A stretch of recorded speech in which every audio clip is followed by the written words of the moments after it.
You just let me, Cynthia. Oh, okay. Okay, and it is gonna click over here shortly. No, I'll what play is some music, but the fact that if we got it, oh, we're on YouTube. Yeah. I feel like Hey, I'm Miss on a Cynthia. Hi, do you want me on here? Hi, Mr. McKelvey. Do you want me Hi, on here or Cynthia. you want me on YouTube or you want me on Facebook? Where you want me? We're gonna say a hope and a prayer. I'm on Facebook. I actually forgot to set up the stream key and everything, Okay. but we're on YouTube. I see it. I see it right now. Internet's unstable. Of course you are, because I need you to be stable. I can see both of us and I hear us. There we go. But I'm gonna click out of it only because can you guys hear me still? I can. Okay. So I it's can. live on YouTube, Miss Cynthia. And then let me go to Facebook really quick. Which one you want me on? You want me to stay here? You want me on YouTube, Facebook? If you can do YouTube, that'd be great, because I think well, if it cut to my stream, it should be on both, but let me just double check. But yeah, YouTube for now. And you want me to stay on this one? Muted. Tracy Lemons, sir. Okay. Give me one sec. And then let me make you a co-host while I'm thinking about it. Are we on? We are on Facebook too. I ain't gonna dust my shoulder off, but I'm gonna dust my shoulder off. All right. Lennon.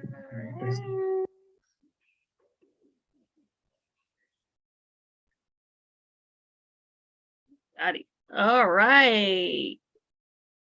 Good evening. Thank you for joining us. If you guys don't mind to mute yourself, and if you can keep your cameras off, I would greatly appreciate it. We are going to get started here in less than 1 minute. Less than 1 minute. And then Cynthia, let me make you a co-host. There you go. Good evening. Thank you for joining us. Good evening. Thank you for joining us. Is that TJ? Oh,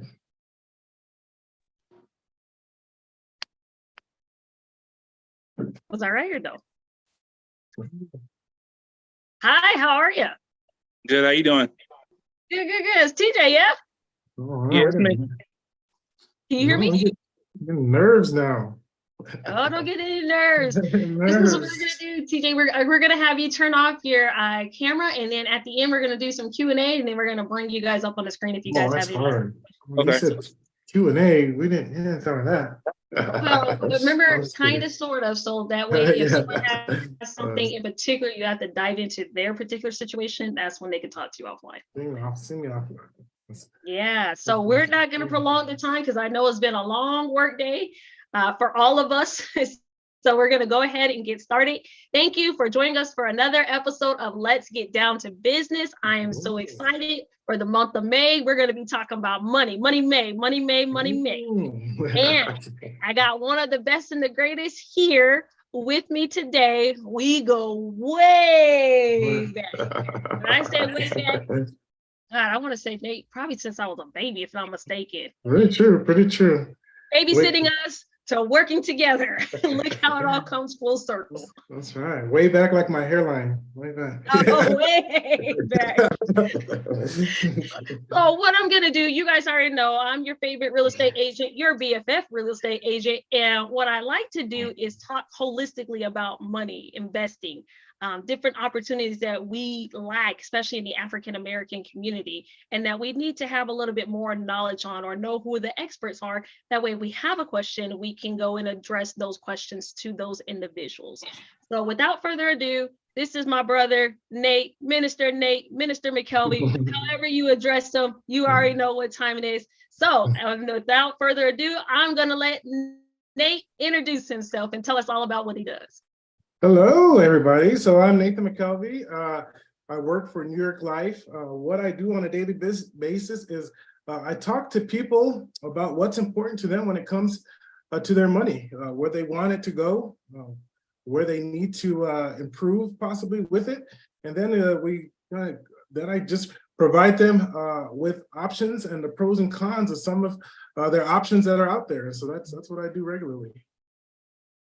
So with that being said, I was sitting there thinking this has kind of been in the works for like the last 6 months or so like that. So I was telling Nate earlier that I had a conversation with my dad and we were just talking about money and he was asking me if I was putting money away for retirement.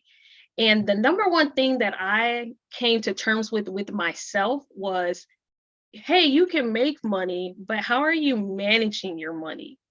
And oftentimes it's one of those things, I just need more money. I just need more money. More money is good, but if you don't know how to manage that money and how to set money aside, it's still going to put you in the same predicament as you're in right now. So I started noticing the more money I made, the more my expenses went up.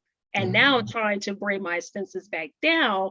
That way I can put more money aside. So when we talk about making money moves, sometimes it's not even doing something or bringing in more income to get more money. Sometimes it's just having that mindset at how do I reallocate my money? How do I get rid of some subscriptions to Netflix or Starbucks? And how can I set aside money just to invest? So with that being said, we're going to talk about awareness of a healthy finances and a healthy foundation. And I'm going to let Nate kind of take it from there. What does that look like, having a healthy finance foundation in your life, especially for individuals that might think they're so young, I don't need to worry about 30, 40, 50 years from now. And if you are older too, some people might think, well, I'm a little bit too old, I'm kind of behind the 8 ball, and I need to go ahead and start making stuff happen now because it's going to happen sooner than later. Yeah, and so thank you for that. And I think what you're talking about is very biblical in relationship, because the Bible tells us to be good stewards, and so money is a gift from God. How you steward over that, He gives you permission and provision to do. But again, we're accountable at the end of the day for some of the decisions we've made with our income, whether it is to give or how we spend it in the future. What it looks like, usually most people get their financial education when they really want to start getting serious. They get tired of being without at the end of the month or being underwater. And so when they decide to face it, they usually go to some form of financial educator, right? And this financial educator is going to give them a blueprint or a system. When we talk about our community, that blueprint or system is actually kind of missing for us. And so we watched our grandparents, our parents make all these mistakes with money. And so that becomes our blueprint as opposed to something that's healthy. And because of that, we end up making mistakes and then having to readdress those mistakes in our own form of planning. But what we would do with that financial blueprint that is given to us, then we want to build like what we consider in our examples of how healthy finances go. We want to start building a financial house. And so once we have this blueprint of what healthy finances should look like, we want to start with our foundation. Then we have a section called accumulation. Then we have another part at the top where this house where we call preservation. And that's how do I make all my money outlast me in my retirement years, because nobody wants to end up retired and out of money and having to go back to work. Okay, to put that into terms, when we start talking about healthy finances, it's starting to do little basics to have a foundation. So when you're talking about being a good steward, it's having a budget. Okay, knowing what you're bringing in and then what's going out. Okay, then it's in that budget is each month it's what's necessity. What do I need, and then what are wants, and how to manage that so I can maximize some of that income that I need to forego for the future. In that foundation that we do, as we talk about a budget, the next part is having an emergency fund.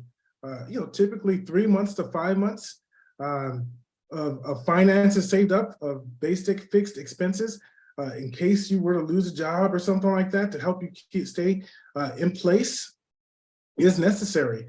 Any more beyond that, then you want to start looking at, how can I make my money actually work for me? So after we got this the strategy of an emergency fund, something that I can pull from if the car goes down or something, if something catastrophic happens, then we want to start talking about how do I make that money beyond that work for me? Because we know to keep everything in the bank, even though it's safe and it gives me access, and some people don't have the ability to stay away from it. And so maybe you start adding on subscriptions Sorry, I forgot to hit the button. It's all right.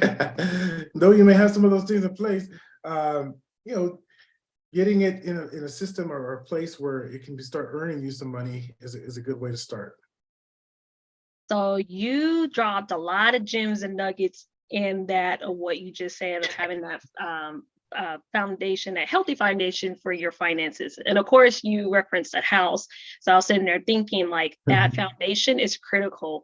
And what I've noticed when I first started trying to put some money aside, I was a school teacher, so I wasn't making a lot of money at all. And what I did was just $25 a month, like just starting with that.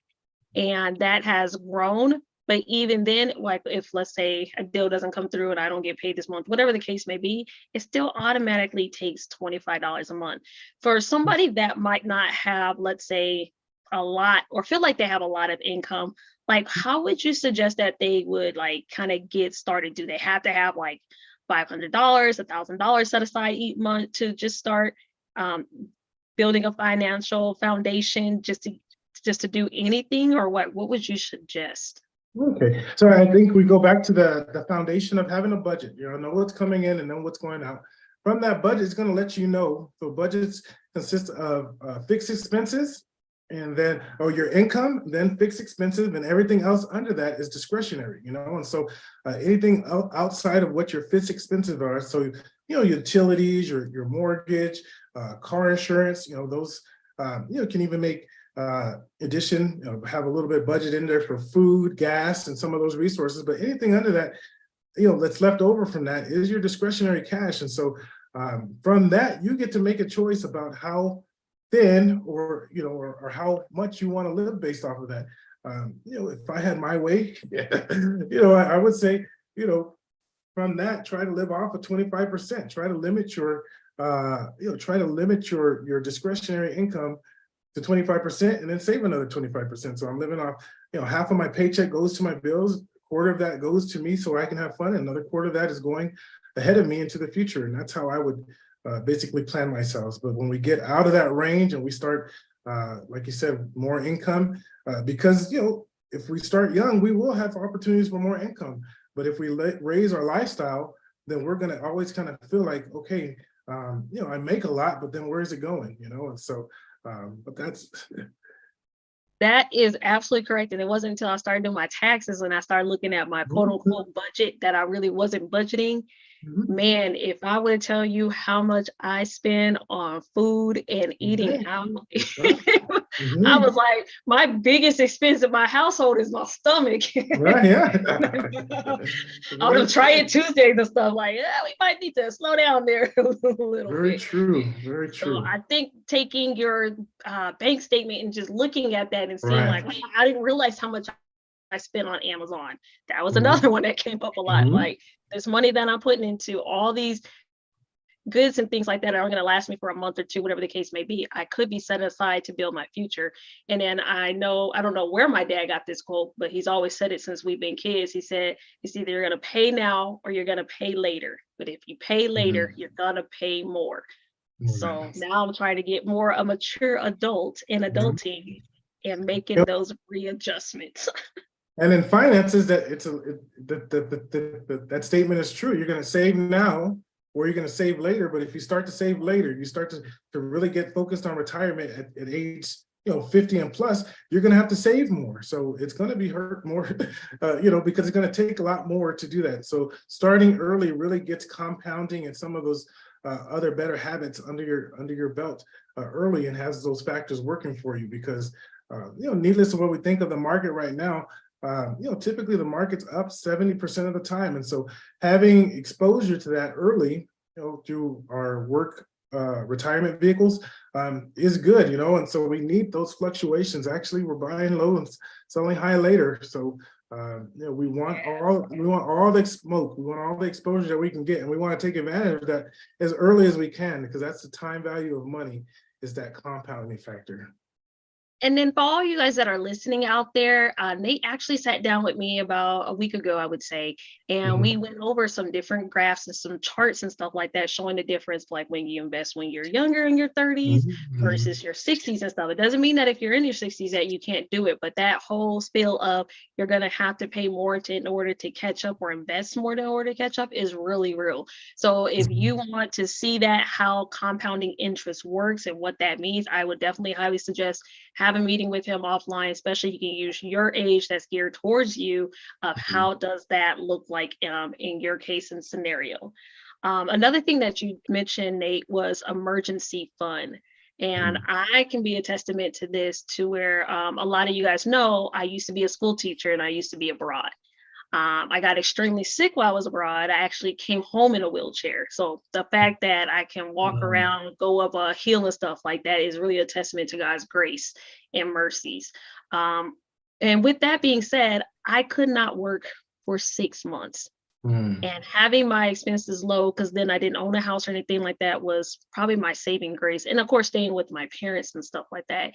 So that emergency fund, can you dive in a little bit more and tell us, like, how do you get 3 to 6 months? Because I know as a school teacher that, I mean, we needed to just to live today, let alone emergency. So Right. So it really depends on your occupation. I know that in today's time, it's really hard to fathom, saving that much, but really being intentional about, what is necessary and what isn't. Okay, because like you said, we never know when disaster or risk or some of those things can strike us, and so before that reason, we got to be prepared. I can tell you what, like you're sharing, what the potential for problem is if we don't do it, and the potential for problem if we don't do it is, as we're building this house, as we want to have money set aside for retirement, as we want to have all these things for us in the future, if that stuff happens, if something happens like this to our health, we go to those funds to survive, right? So it's really being intentional about looking at what that discretionary income is at the bottom line to say how much of that can I really put away just in case something happens, because it's there, like you said, we might have to turn away some things, but then, like you said, it's not a bad thing, but if you're looking at and you've made some mistakes, it may take taking on a second job opportunity in order to get ahead, you know what I mean? Or it may be looking back at what your options are in your current career path and saying, I need to go back to school. Those aren't bad things. We just need to, now that we have new information, we just have to make better decisions with it. I 200% agree. And with that, I remember working a total of 4 jobs in total of being a teacher. I was tutoring, I had my regular teaching job, I was doing mystery shopping, and I was doing some work at the church. 4 jobs, and still felt like I couldn't get ahead. And the thing that I've learned about life, or I would say just about life, is that you don't have to eat the entire elephant in one big slew. It's just taking it piece by piece, little by little. I know, like Dave Ramsey talks about having $1,000 just set aside for emergency. So it's one of those things of like, because I can't get to where I need to be, I feel kind of defeated because here's a bar. But sometimes you can just gradually put little bars in between there and just start reaching for those goals.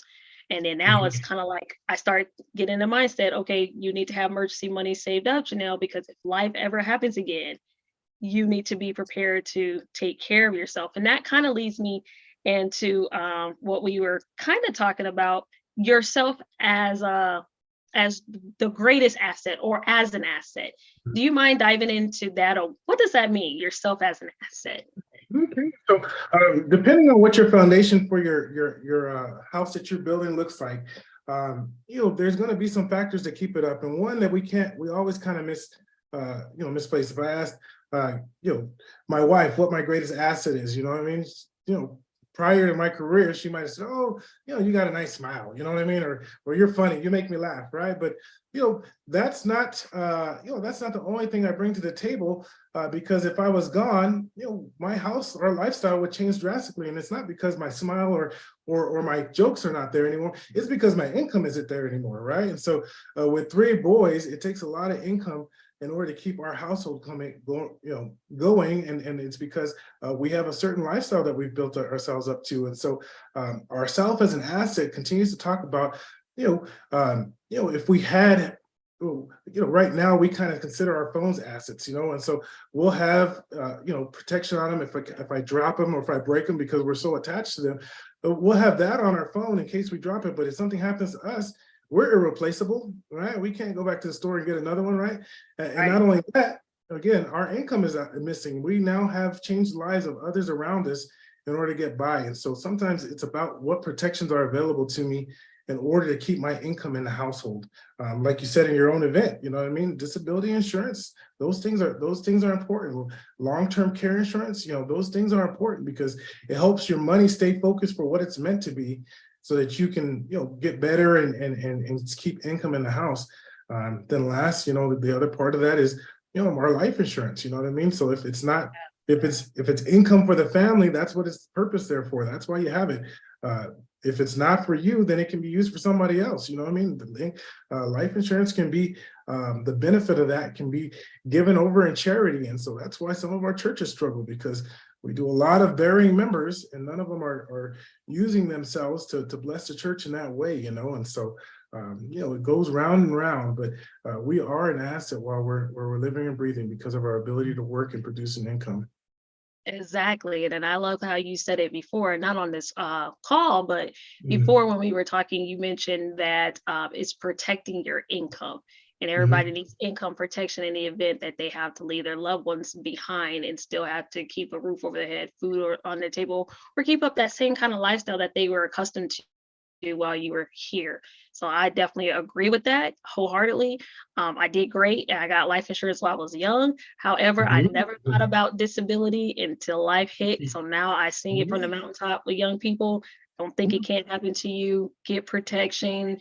If I could do it all over again, I definitely would have made sure I got long-term disability just in case. And that's what the insurance is just in case life happens. So definitely. So let's talk about pillars of your finances, or especially your financial future. So what kind of pillars would you say, as we're building this healthy finance foundation, would be? Let's start with like the first one. Okay, so one thing is, if we're working a regular job, we want to work a job that gives us a benefit of some form of retirement fund, like a 401k, something like that we can participate in. All right, if you're doing your budget, allocate what you can to that. At least do the match, because that's going to be free money. So if they offer you a match, do the 3% or whatever it takes to earn the match. But do that in the least, and do that as soon as you can, because that's what's going to give you that early, stream of, or that early injection into the market and all that compounding that's going to last you through time. Once we get there, there's other portions to this pillar that we can work on, but again, one is going to be emergency fund, right? Because we don't want to turn to that retirement vehicle that we have set aside and work to get us through. But then get that retirement vehicle going as soon as you can at work, do the match, and then meet with somebody you trust professionally to talk to you about what you can do beyond that, if that's what your budget allows, if you're really living under that much under your means. So that would be one pillar that I would offer. So would that pillar be linked to the market, or is that just like a savings account, or? Yeah, so that one is introduced to the market, and because that's going to be the greatest opportunity for growth is in the market. Okay, and so, but I don't believe in putting all my eggs in one basket. So there are some other things you can do to support that, because we know that the market's not always great to us, and even if we're looking today, there's a lot of fluctuation. So one thing about the market is great for growing your money, but it's not good for income in the future. It's not great for retiring off of, because that fact that you need it as an income, also for that fact that it does fluctuate. So you don't ever really want to pull your money out of the market when the market's down, because we say in the industry that's compounding your losses. And so we want to be able to have other things in place to help us support us, so that again, the goal in this house is to make our money outlive us, and then be able to leave it to somebody else. That's good. And it's funny and interesting that we're talking about money this week because, again, I was just talking to Dad about retirement and stuff like that. He mentioned the 401k, and I was like, I'm just so not into 401ks because if life happens and the stock market crashes, you know how many people lose almost half of their retirement in it and stuff like that. So to hear you say that, hey, it's okay to invest some into the market, Right. but you want some other stuff too outside the market because you just don't want everything to go down or crash and burn. I think you mentioned something like diversification and stuff like that. And the best picture that I could put in my head, going back into kindergarten teacher mindset, is a basket of eggs, and you're putting each egg into a different container and stuff like that. And I just see 401k being one of those eggs you put into a different container. That way you don't drop the whole basket and all your eggs are gone. Go crashing down, right? Right. Now, some people say that might be the country that's semi-in you, but that's the way I can make it make sense. I get it. And then you said something, when we're talking about how to get in the path of saving, you said something earlier prior to us being on, but it's kind of like a forced savings. I don't even see it, and so I don't miss it, and so because of that, however you set that percentage, you're going to be saving, you know what I mean? But again, as we talk about different baskets, you want to still have something like an emergency fund, because if you ever need to go, if your work 401k is your emergency fund, sometimes there's penalty to go into that early, and so again, so that's a loss that you don't need to take if we're planning our money accordingly. Yeah, so some of you guys that are just listening to what Nate was just talking about, what I was telling him is like, I'm kind of bad with money. I don't know if I'm the only one. Dropping in the comments if you're kind of bad like this too. When you see your money in your account, you just keep swiping and swiping and going and going. I have to put my money far away where I can't see it. That way I can't touch it. Because when it's near me, for some reason, my hands just have to dip back into it and transfer it back into my checking account from the savings account. So if you're like me and you got to get a separate account, go ahead and drop it in the account. Guilty, I see you. I'm not the only one. Okay, we're gonna make some progress in life. So we have an advisor at work who often says that, get a savings account, have it, automatically deducted, but have it at a different bank, tear up the card. And that way, again, that's your emergency fund. You have it somewhere far that you can't reach it. And, to actually go to it, you can't transfer it over your phone. You actually physically got to go to the place and request your money. I think in college, the way that I got by and I tried to develop this habit was, I knew I was living with my parents. I knew I didn't need all my income. And so I tried to live, paycheck to paycheck off of $100, because I knew there was nothing in the week that I needed that was going to be more than $100. And when that $100 was out, I was done, and I rebelled against having a debit card until like life happened and we couldn't live without it. But that is how I kind of learned to keep my expenses down. Oh wow, I am impressed with that. That show wasn't me. But that is very impressive. And then you're exactly right. And that's why now I know my Vantage West account, I never even see it, and it's just puts stacks of money away. If I get a random check, put it in that account and never touch it. Refuse to get a debit card from it just because I know how I am. So you are definitely right about that. So guys, look, we're being transparent up here. In order to grow and do better stuff, we got to know better. And let's be honest, when we feel like we're not the only one and other people know that struggle and stuff like that too, it just lifts a burden off of us. It's like, oh, I'm not the only one. Oh, there's people out there like me that struggle with this too. So that's part of why I believe in being transparent with that. So I do appreciate you bringing that back up, that I got to do out of sight, out of mind. See, that's what a good financial planner would tell you and keep you on your goals and remind you of your bad habits. And then before you move on, I would say that this conversation is not just great for us. I did a seminar on financial educating your children. And so, really starting young and early, your kids are being exposed to money all the time. They see how easy it is, especially because of Amazon. They see how so it's good to start getting the habit of talking money with your children, telling them the good and the bad, because it's going to get exposed. They see it anyways, and they feel it, and so it is good to start exposing them to that and answering their questions, because believe it or not, that helps them to want to be better with their money. It helps them to start thinking about how it's not infinite. You know what I mean? Like, you constantly got to go back and be like, I work for this. You know what I mean? And so that communication with your children, and then if you're married, that communication with your spouse. You'll be surprised how many people are on different paths when it comes to their money. And, you want to be on the same page. The Bible tells us, the two will become one. Well, the two of us don't become one until we start thinking, until retirement. That's when, but we've been living and saving so separately that, retirement could look totally different from one person to the next, even as a couple, because you haven't been communicating about, how are we planning on this together? And so, Right. those Getting are, on the same page. right. Get on the same page, get it. And so, know what each other is doing and then know how to get access to it, to follow up to your last, episode, getting a will and a trust is important, and making all these documents in a single spot so that somebody's not in the picture anymore, life can go on. That's very important, and so that's part of that foundational planning. Absolutely. And then just to throw this out there for all the parents that want to teach their kids and stuff like that, sometimes your kids are not going to be interested in this and don't care. I know my father tried to sit us down, teach us about this stuff, even got mutual funds for us just to practice with. And we were just like, yeah, whatever.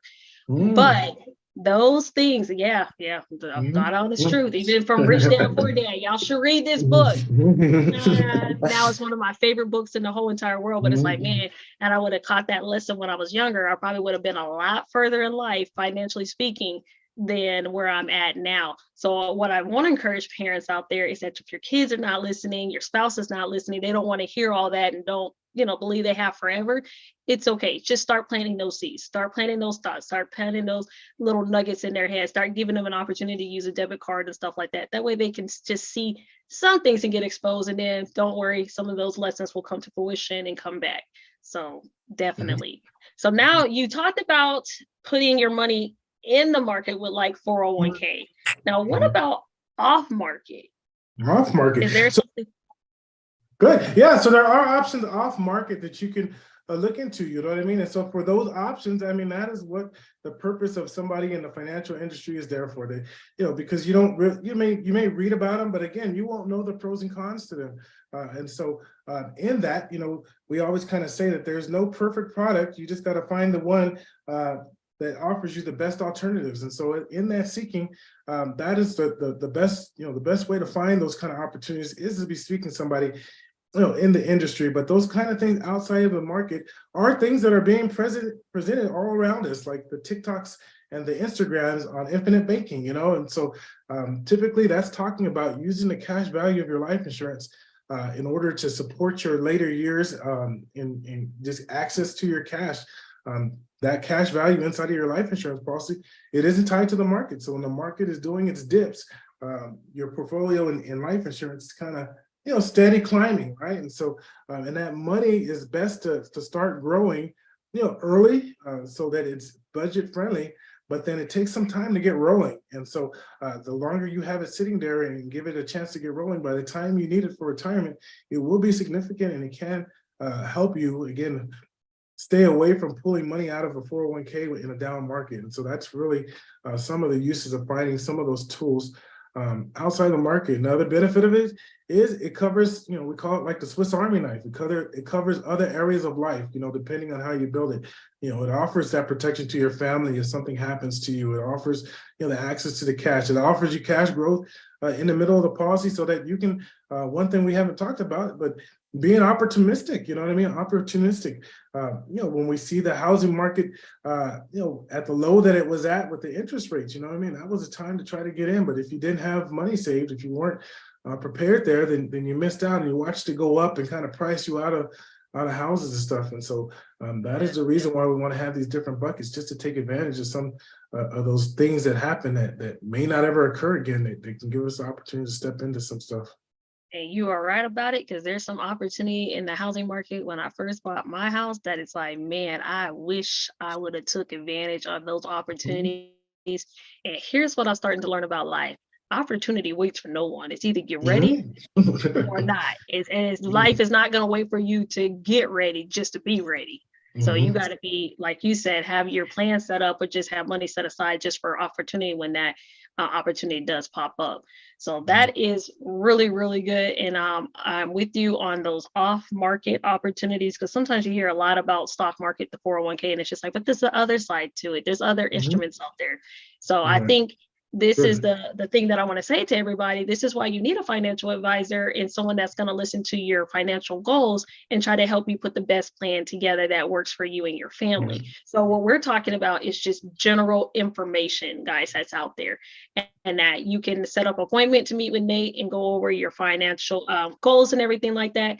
So to get a better feel of what you are personally and for your family, you definitely need to have that sit down free consultation and just talk about it. And that is one thing I can say in the African American community is that we do not talk about money.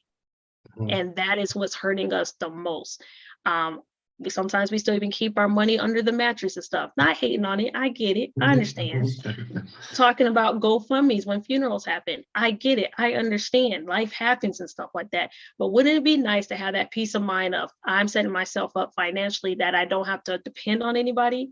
I don't have to worry about what my family is going to eat or where they're going to sleep.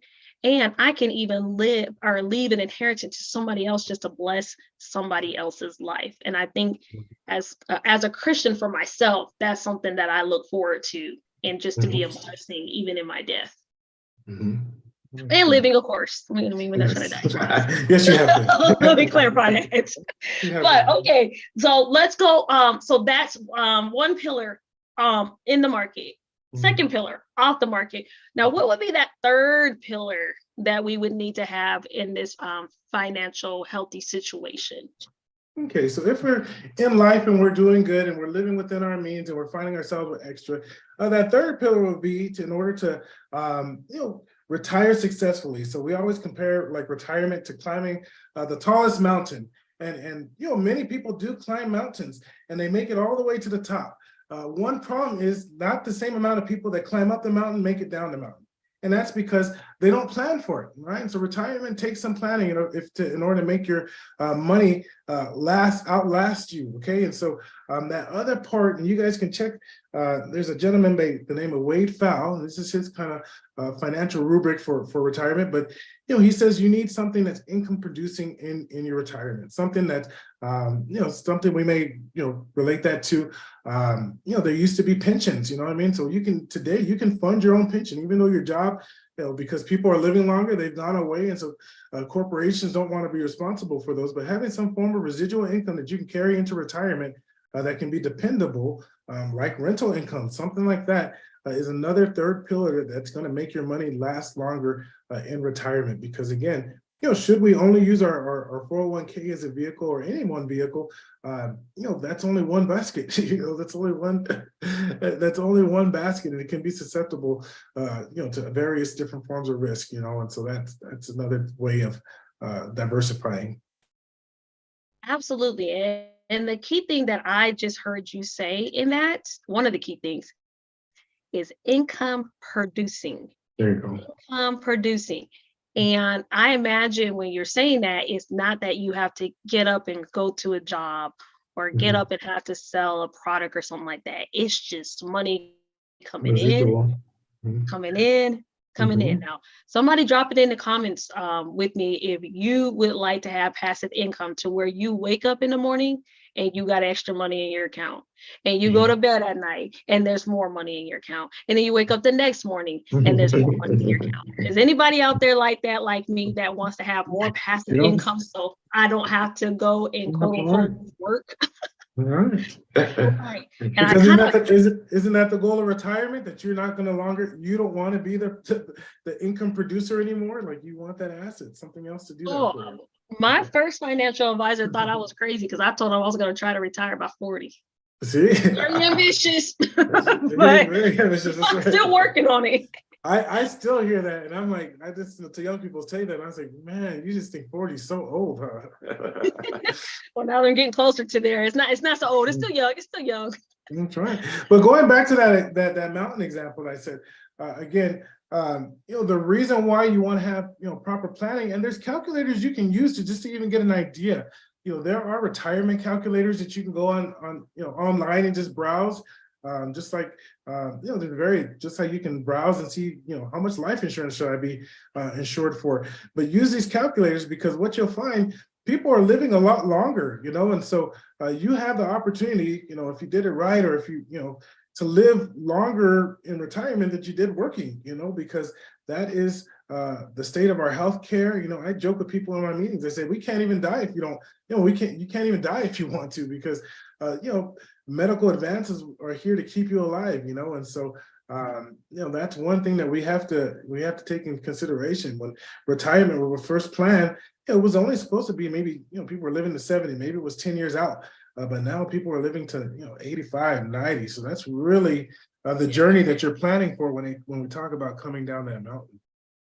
Absolutely. So with that being said, those would be I guess you would say the three pillar: in the Right. market, off the market, Mhm. and passive or residual or income producing. I like that word Mhm. income producing because it just Mhm. clicks automatically in my mind of what that looks like and what that means. Mhm. So I know you have something coming up tomorrow. Do you want to share with us? And I'm going to plug in the light because the sun's going down and stuff like that. So I'm starting to illuminate the channel. So So I'm listening, but I'm going to plug in the light real quick so I I can got you, what you got going on.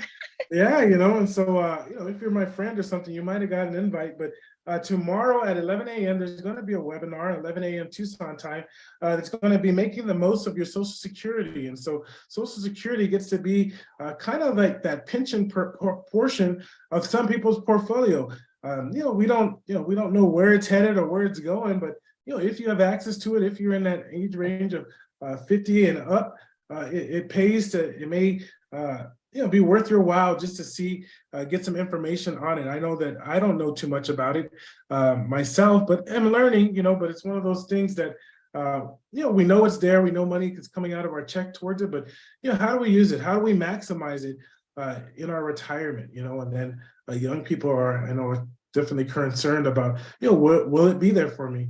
I don't know. We don't know, but until then, plan outside of it, and then it just becomes, the icing on the cake later if it's there. Absolutely. So if you have some time tomorrow, definitely make sure you check out that. Now, I know for me personally, how to say, when it comes to Social Security, I plan for it, but it's just a cherry on top. It's not going to be part of my big basket, but hey, if we get it, we get it. Well, I wasn't banking on it anyway. So Yeah, so let's go ahead and answer some questions. Does anybody have any questions? I have a couple people on Zoom, and then I had a couple people on YouTube. And thank Miss Cynthia for being a lovely host to help me manage this site, because without her, I just don't know what I would do. So let me see. Let me go back to Facebook.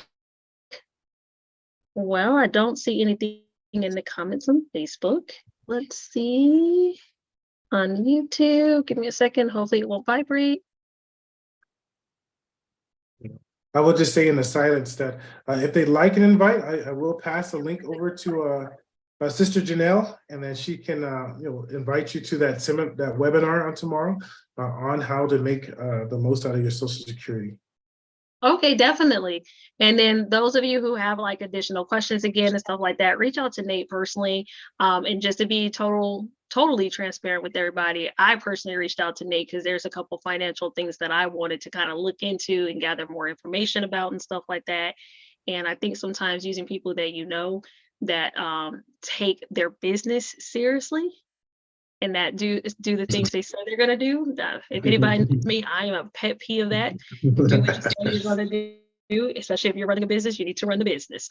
And especially when it comes to helping and serving people, whether you get something out of it or not. Sometimes you'll see sales agents and stuff like that that just want to get the commission and get a check and stuff like that. No, find people in business that actually want to educate you and actually want to help and serve you. And Nate McKelvey, I could definitely say, has a servant heart just to make sure, hey, if it's just us talking about it, if it's just you learning and you walk away with the nugget to help you and your family, that's what he's here for. Thank you. I would say, to add to that, I really thank you for that. That also part of that foundation is get people in your corner that are going to help you, and so, don't be afraid of professionals. It's an interviewing process, and so interview a lot of them and find the one that works for you, the one that listens best, but make sure that, you have people in place that are doing what they say they can do so that you can do what you do best. Again, focus on your work, focus on your family, but then be able to check in, on your money, and so some of those professionals, someone in finance, someone in accounting, even if you're running a business, you may need somebody in law, you know what I mean? So have all these people in place that you can because again, the point is we want to minimize risk, and we want to do it while it's easy. So it doesn't have to be as hard as it can be, and so that's one of those words of advice. Absolutely. Well, we can't end any better than that. TJ, I want to thank you for being on the Zoom. Sister Tracy, I want to thank you for being on the Zoom because I saw you guys in here. But like I said, if you have any other questions or anything like that, get in touch with me. I'd love to pass on my brother Nate information, or you can reach out to him yourself if you already have him on Facebook or on the different social media platforms. So until the next episode, you're more than welcome for the info. I will keep you guys posted and see what kind of business are we going to get down to next. Until the next time, in between time, peace out, Cub Scouts. Thank you.